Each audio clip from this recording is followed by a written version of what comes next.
வருஷத்துக்கு மேலே நம்ம இயல்பாகவே சேர்த்திடலாம். அதை வந்து நம்ம முதல் இலக்காக வச்சு நம்ம பயணிப்போம். அதை வந்து உங்களோட நான் வந்து வேண்டி கேட்குறேன். நன்றி, வணக்கம்.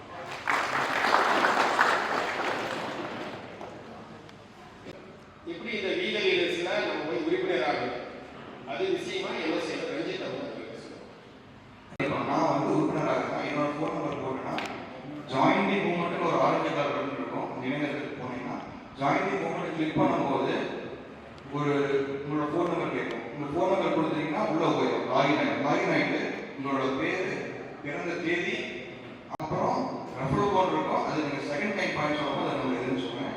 அப்புறம் உங்களோட ஸ்டேட்டு, உங்களோட அசம்பிளி சட்டமன்றம் எந்த சட்டமன்றம் கொடுத்துட்டு கிரியேட் பாஸ்வேர்டு இருக்கும். பாஸ்வேர்டு வந்து நீங்கள் டெம்பரரியாக கூட செட் பண்ணுங்கள், அதுக்கப்புறம் கூட மாற்றிக்கலாம்.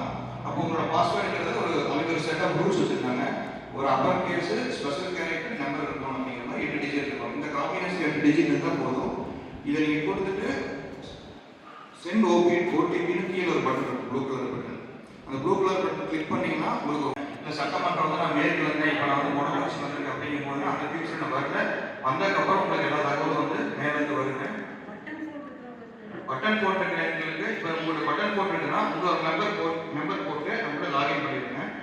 நான் எல்லாம் உங்களோட டீட்டெயில்ஸ்லாம் என்ட்ரி பண்ணதுக்கப்புறம் கடைசி சென்ட் ஓடிபி நான் கொடுப்பேன் என் மொபைலில். அப்போ உங்கள் பட்டன் ஃபோனுக்கு உங்கள் ஓடிபி வந்துடும். அந்த ஓடிபி நீங்கள் மெம்பர் போட்டுனா நானே இங்கேயே நான் டவுன்லோட் பண்ணி நான் வச்சுருக்கேன். ஏன்னா இங்கே வேணால் நம்ம பிரிண்ட் அவுட் எடுத்து கொடுக்கலாம் மெம்பர்ஷிப் கார்டு. நன்றி, வணக்கம்.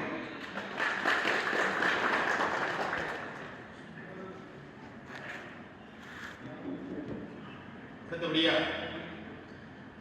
நம்முடைய வீத லீடர்ஸ் அப்படின்னு எதுக்காக இந்த அமைப்பு துவங்கி இருக்கிற நம்ம வந்திருக்கிறத பற்றி நான் தான் எடுத்துக்கோங்க. நம்முடைய கோஷம் என்ன? மாறுவோம், மாற்றுவோம். அப்ப மாறுறது யாரு? மாறுவோம்னா நம்ம எல்லாரும் சேர்ந்துதான். அப்ப யாரோ ஒரு தனி மனிதனா மாறுவோம்ங்கிறார், நம்ம எல்லாருமே சேர்ந்து. இப்ப அவர் முதல்ல ஒரு முடிவு எடுக்கிறார். ஐஏஎஸ் பட்டத்தை வாங்கி சுகத்தை அனுபவிச்சுட்டு உட்கார்ந்து இருந்தா அவர் என்ஜாய் பண்ணிருக்கலாம். அந்த இடத்துல மாற்றத்தை எடுக்கிறார். நம் நாட்டுக்காக பாடுபட ஒரு மாற்றத்தை எடுக்கிறார். இரண்டாவது ஒரு மாற்றத்தை உருவாக்குறார். இந்த மாறுவோம் மாற்ற ஒரு கருத்து பாத்தீங்களா? இது ஒரு உதாரணம். 1919 ஜாலியன் வாலாபாக் படுகொலை நம்ம எல்லாம் படிச்சிருக்கோம். அந்த இடத்துல கிட்டத்தட்ட ஒரு 4000 பேரை சுட்டு கொண்டுட்டாங்க, ரத்தமா அடிஞ்சு கிடக்குது. அந்த சூழல்ல ஒரு சாதாரண 8வது படிக்கிற பையன், அவங்க அப்பா அம்மா கிடையாது, அவர் சித்தப்பா வீட்டிலே வளர்றான். அது சாயந்தரமாய் பார்க்கறான். பார்த்துட்டு அந்த காட்சி பார்த்து நம்மளால ஒன்றும் ஜீரணிக்க முடியல. மாறுவோம், மாறுவோம், மாறுவோம். நான் சுப்பிரமணியன், குன்னாங்கட்டோட சிங்க. நான் 1986 பிஜேபி RSS கல்லூரி வாழ்க்கை தொடர்ந்து இதிலே தான் பயன்படுத்திட்டு இருக்கோம். நான் ஏன் வீத லீடர்ஸ் இந்த இதில் இணைச்சோம், எப்படி நாங்கள் எங்கள் கிராமத்தில் இணைச்சி வச்சுங்கிற சுருக்கமாக முடிச்சிடுறேன். ஏன்னா நான் 86 நம்ம இந்த இதிலேயே காவி சித்தாந்தத்திலேயே வந்துட்டு இருக்கும்போது கூட நம்ம இதுக்கு முன்னாடி இருந்த அந்த கட்சியில் ஒரு கொடி கூட பயன்படுத்துகிற அளவுக்கு நமக்கு தகுதி இல்லாமல் தான் இருந்தது. ஏன்னா நம்ம புழு பார்க்குற மாதிரி தான் இருந்தாங்க. எங்களுக்குள்ளேயெல்லாம் மனசில் இருந்தது. ஏன்னா நாங்களாம் வந்து அத்வானிஜி ரத யாத்திரை வந்தப்போ கல்லூரியில் இருந்து அந்த வரையில் யாருமே சிக்க மாட்டேங்கிறாங்க, எல்லாருமே ஓடிடுறாங்க. ஸோ நாமளும் இப்படியே ட்ராவல் பண்ணிக்க வேண்டியதாக, வேறு வழி இல்லை அப்படின்னு சொல்லிட்டு இன்னைக்கு வரைக்கும் அதில் தான் இருக்கிறோம். இவ்வளோ எஃபெக்ட் கொடுத்து கூட நாங்கள் பிஜேபியில் ஒரு பெரிய இது பண்ணல. அது வந்து ஒரு கட்டத்தில் நம்ம அதில் தான் இருந்தோம். அதை வந்து தவறாக பேசுறதுக்குள்ள இப்போ அண்ணாமலைஜி அவரோட வர்றபோது பிஎல் சந்தோஷ்ஜி அவருடைய வழிகாட்டுதலை வந்து அவங்க வழிகாட்டுதல் பிறகு போய் டெல்லி போய் மத்திய இதில் எப்படி செய்யணுமா. வணக்கம். SRS அவர்கள் இங்கே அமர்ந்திருக்கிறார்கள். கிட்டத்தட்ட 18 வருட காலம் அரசியல் கூட்டத்தில் பேசுவதை தவிர்த்துவிட்டு என்னுடைய மாணவர்கள் எல்லாம் இருக்கிறார்கள். இலக்கிய கூட்டங்களில் மட்டுமே உரையாற்றி வந்த இளங்கோ இன்னைக்கு அண்ணாமலையின் இதயம் உயிர்த்தர அந்த இலக்கிய கூட்டங்களை எல்லாம் புறந்தள்ளிவிட்டு வாழ்நாள் முழுவதும் ஒரு நல்ல ஒரு மனிதனுக்காக வாழலாம் என்கிற ஆசையோடு நண்பர்களே, மூத்தவர்களே, அரசியல் என்பது சாணக்கியத்தனம் என்பார்கள். ஜனநாயகத்தை தமிழகத்தை பொறுத்தவரை பணநாயகம்தான் வெற்றி பெற்றிருக்கிற ஒரு நிலையை இன்றைக்கு ஜனநாயகம் வெற்றி பெற்றது என்பதை உருவாக்கிய பெருமையே அண்ணாமலை அவர்களுக்கு. இங்கே குழுமியிருக்கிற அனைவருக்கும் எனது முதற்கண் வணக்கத்தை தெரிவித்துக் கொள்கிறேன். அண்ணாமலைஜி அவர் ஒரு வட்டத்துக்குள் அடைக்க முடியாது. அவர் ஒரு பெரிய ஜீனியஸ். அவருடைய எதிர்பார்ப்பு மிகப்பெரியது. அவர் சாதாரண விவசாய குடும்பத்தில் பிறந்து என்ஜினியரிங் நல்ல பிஎஸ்சி டெக் இன்ஜினியரிங் காலேஜில் இன்ஜினியரிங் முடிச்சுட்டு அவர் அப்போவே கேம்பஸ் இன்டர்வியூவில் அவருக்கு ஜாப் கிடைச்சது. ஆனால் அந்த ஜாப்பை அவர் அந்த ஜாப்பில் சாட்டிஸ்ஃபை ஆகலை. அதுக்கப்புறம் அவர் எம்பிஏ படித்தார். எம்பிஏ படித்து முடிச்சது எல்லாத்தோட ஒரு ப்ரொஃபஸரு ஒரு காலேஜுக்கு முடிச்சப்போ அப்படியே போடா அப்படிங்கிற எண்ணம் இருக்கு. அதிலே அவர் அந்த கட்டத்துக்குள்ளே அவர் அடையலை. அப்புறம் யூபிஎஸ்சி எழுதி ஐபிஎஸ் போனார். போலீஸ் சர்வீஸ் போய் மக்களுக்கு ஏதாவது நல்லது பண்ணலாம் அப்படின்னு போகிறப்ப அதில் மிகப்பெரிய அரசியல் குறுக்கீடுகள்லாம் இருந்ததுனால அவர் மேலே அதில் தேசிய சித்தாந்தத்தை நமக்கு வளர்க்குறதுக்கான நம்ம மக்கள் மத்தியில் அதை கொண்டு போய் சேர்க்கறதுக்கான இன்னொரு வடிகாலாக யாரும் இல்லாத சூழ்நிலையில் அதே நேரத்தில் எல்லாரையும் விட மேம்பட்ட மனிதனாக அண்ணாமலை தெரிஞ்சதுனால தான் அவருடைய பின்னாடி நாம் இருந்தாலும் அண்ணாமலை சாருக்கான ரசிகர்கள் நிறைய பேர் இருக்காங்க, லேடிஸ்லேயும் நிறைய இருக்காங்க. அவங்களுக்கு உறுப்பினர் சேர்க்கையே நான் ஸ்டார்ட் பண்ணேன். ஏன்னா நானே போடாமல் யாரும் பேசக்கூடாதுன்னு தான் பண்ணலீங்க. எனக்கு பேச வராது, இருந்தாலும் ஃபஸ்ட் டைம்னால சார் கூப்பிட்டதுனால வந்தேன். தான் வரீங்க, ஏன் மகளிர் யாரும் வர மாட்டேங்கிறாங்க? வீட்டில் எல்லாரும் வீட்டுக்கார அம்மாவை சாப்பாடு செய்யுங்க, எதனாலும் நாங்கள் பார்த்துக்கிறோம் அப்படின்னு சொல்லிட்டு வந்துடுறீங்க போல. இதில் இப்போ தேசியத்தை பற்றி பேசினாங்க, ஆன்மீகத்தை பற்றி பேசினாங்க. ஐயா அண்ணாமலை ஐயாவோட மனதில் இருக்கிற பெரிய தலைவர்களில் தேவரையாவும் அவருடைய ஆன்மீகம் அரசியல் சார்ந்த தேசியம், இந்த ரெண்டும் நம்ம இல்லத்தில் நீங்கள் எவ்வளோ தூரம் கடைப்பிடிக்கிறீங்களோ அதன் அடிப்படையில் தான் நம்மளுடைய பின்னாடி இருக்கிற சமுதாயமும் இந்த அண்ணாமலைக்கு எதிர்பார்க்கிற சமுதாயத்தை உருவாக உறுதுணையாக இருப்பாங்க. இவங்க சொன்னாங்க வீட்டில் கூட்டிகிட்டு வந்திருக்காங்க, உண்மைதான். இனிய மதிய வணக்கம். 5 நிமிஷத்துல எவ்வளவு சுருக்கமா பேச முடியுமோ நான் பேசுறேன்.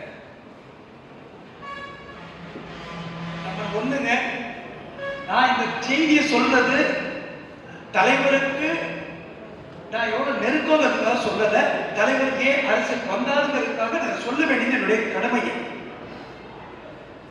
வீதியில் ஸ்டார்ட் பண்ணி பாரதிய ஜனதா கட்சியில சேர்வதற்கு முன்னாடி, முடிவெடுக்கிறதுக்கு முன்னாடி தலைவர் ஏற்கனவே சொன்னது போல சூப்பர் ஸ்டார் ரஜினிகாந்த் அவர்கள் முதலமைச்சர் வேட்பாளரா தலைவரை செலக்ட் பண்ணி கூப்பிட்டாங்க, பாரத பிரதமர் அழைச்சாங்க. இது நடந்த உண்மை. இதை முடிவெடுக்கக்கூடிய தருணத்துல அந்த முடிவை என்னோட பேசி தலைவர் எடுத்த ஒரு சூழலை நான் சொல்ல வேண்டிய தார்மீக கடமை. திரளாக இங்கே கூறியுள்ள அனைவருக்கும் எனது மதிய வணக்கம். சிலர் சொன்னார்கள், நமது பாசத்துக்குரிய தலைவர் அண்ணாமலை அவர்கள் சில அவமானங்களை தாங்க முடியாமல் சில விரக்தி உச்சத்திற்கு போன காரணத்தினால்தான் அவர் வெளியே அவர்களுக்கு நிலைமை உருவானது என்று சொன்னார்கள். சத்தியமாக அது இல்லை. அந்த மாதிரி எண்ணத்தையெல்லாம் நீங்கள் வளர்த்துக்காதீங்க.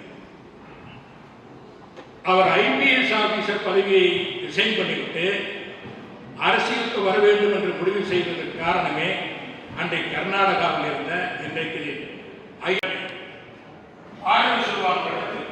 எண்ணிய முடிதல் வேண்டும், நல்லவே எண்ண வேண்டும், திண்ணிய நெஞ்சம் வேண்டும், தெரிந்த நல்ல அறிவு வேண்டும் என்று சொல்லுவார். அந்த நல்ல அறிவை நான் பார்க்கின்றேன், சிந்தனையை உங்களுடன் பார்க்கின்றேன். இந்த அறிவையும் சிந்தனையும் இந்த பாரதிய ஜனதா கட்சி பயன்படுத்திக் கொள்ள விரும்புகிறது. எனவே நீங்கள் பாரதிய ஜனதா கட்சிக்கு வாருங்கள், இணையுங்கள். உங்களுடைய ஆற்றலையும் உங்களுடைய படிப்பையும் நாங்கள் எடுத்துக் கொள்கிறோம் என்று டி.எஸ். சந்தோஷ் அவருக்கு உறுதி கொடுத்ததற்கு பின்னாலே தான் நாமும் ஏதாவது அகிலா அந்த பெண்மணி சொன்னார்களே, அவர் கணவனுக்கு இங்கிருந்து போன் பண்ணுகிறார் செய்கிறார்கள். போனையே எடுக்கல, இந்த மனுஷன் போனை கூட எடுக்கல. நீண்ட நேரத்துக்கு பின்னால் அவர் சொல்லுகிறார், அவரே லைன்ல வந்து சொல்றாரு, அம்மா இங்கே பாரு, எனக்கு தொந்தரவு பண்ணாதீங்க. பிறந்த நாள் ஆண்டுதோறும் ஒரு பிறந்த நாள் வரும். அடுத்த வருஷம் பிறந்த நாள் கொண்டாடுவோம். ஆண்டொன்று போனால் வயதொன்று கூடும் என்பது இயற்கை. அடுத்த வருஷம் கொண்டாடுவோம். இந்த வருஷம் அவசியம் இல்லை. ஏன்னால் எனக்கு தமிழ் மக்களுக்கு பணி செய்வதற்கான வாய்ப்பை நான் தேடிக்கொண்டிருக்கிறேன். செய்த ஒரே கொடுமை தான். அன்றைக்கு கபினி, ஹேமாவதி, ஹாரங்கி 3 அணைகளையும் கட்டுவதற்கு நேரம் கேட்டபொழுது உங்களுடைய ஒத்துழைப்பு இருக்குமா என்று கேட்டபொழுது அன்றைக்கு கருணாநிதி எங்களுக்கு எந்த விதமான ஆட்சேபனையும் இல்லை என்று சொன்ன ஒரே காரணத்தில் தான் இன்றைக்கு நாம் தண்ணீர் பிரச்சனையை அனுபவித்துக் கொண்டிருக்கின்றோம். இதை போன வாரம், கடந்த வாரம் அவர்கள் அண்ணாமலை அவர்கள் குறிப்பிட்டிருக்கிறார்கள். நீங்கள் நினைத்து பாருங்கள், மகாத்மா காந்தி அவர்கள் தென்னாப்பிரிக்காவுக்கு போகின்ற பொழுது மிகப்பெரிய பாரிஸ்டர் பட்டம் விட்டு தென்னாப்பிரிக்காவுக்கு சென்றார். ஆனால் அங்கு போய் அந்த கருப்பு நிறத்தினுடைய மக்கள் படுகிற அவஸ்தையும் மக்கள் படுகின்ற வறுமையையும் பார்த்து தூக்கி எறிந்துவிட்டு மக்களுக்காக போராட புறப்பட்டார். அன்றைக்கும் கை கொடுத்தது நம்ம தமிழ்நாடு ஒரு பெண்மணி தான். யார் சொல்லுங்க பார்ப்போம்? யார் சொன்னீங்க? வாழ்த்துக்கள். தில்லையாடி வள்ளியம்மை என்கிற ஒரு பெண்மணி தான் அன்றைக்கு மகாத்மா காந்தி அவர்களுக்கு கை கொடுத்து போராட்டத்தில் முன்னின்றார். அவர் தென்னாப்பிரிக்காவிலிருந்து இந்தியாவுக்கு திரும்பியவுடன் முதல் தில்லையடி எங்கே இருக்கிறது என்று தேடி சென்று அந்த கிராமத்திற்கு சென்று அந்த குடும்பத்திற்கு ஆறுதல் சொல்லிவிட்டு வந்தவர் மகாத்மா காந்தி அவர்கள். நான் இதை ஏன் சொல்லுகிறேன் என்றால், தேசியத்திற்கும் நமக்கும் சம்மதம் இல்லை என்று சொன்னார். தேசியம் ஒரு காலத்திலே மக்களுக்காக இருக்கு. ஏனென்றால் இந்த நாட்டினுடைய ஏழை மக்கள் 42 விழுக்காடுகள். ஒரு வேளை இரவு வேளை உணவில்லாமல் சென்று படுக்கின்றவர்களுடைய எண்ணிக்கை 61 விழுக்காடுகள். மறந்துவிடாது. இன்றைக்கு அந்த நிலைமை மாறிவிட்டது என்று யாராலும் சொல்லிவிட முடியாது. கொஞ்சம் நாம் முன்னேறி இருக்கலாம். அதற்கு காரணம் பொருளாதாரங்கள் கூடியது, நமது வளத்தினுடைய எண்ணிக்கை அதிகமானது, அடுத்த அயல்நாட்டினுடைய பண வசதி நமக்கு வந்தது. இதெல்லாம் சேர்ந்து நமக்கு வந்தது.